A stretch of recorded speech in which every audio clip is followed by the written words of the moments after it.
Число погибших во время массовых антиправительственных протестов в Иране достигло 12. В понедельник государственное телевидение сообщило, что за последние сутки жертвами столкновений стали еще 10 человек. Виновниками гибели людей власти называют иностранных агентов.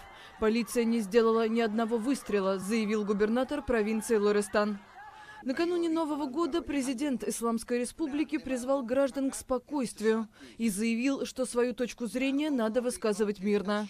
Хасан Рухани возмутился поддержкой, которую выразил протестующим американский лидер Дональд Трамп.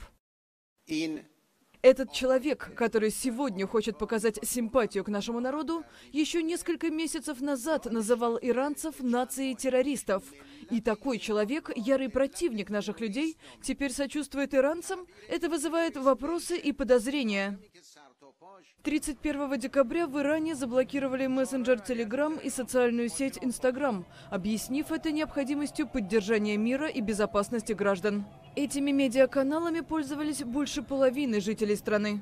Протесты вспыхнули в Иране на фоне падения уровня жизни, роста цен и коррупции. Как утверждают противники правительства, стране дорого обходится военное вмешательство в конфликты в Ираке и Сирии. Экономические требования сопровождаются политическими. В их числе отставка верховного лидера аятоллы Али Хаминеи, президента Хасана Рухани и ликвидация клерикального режима.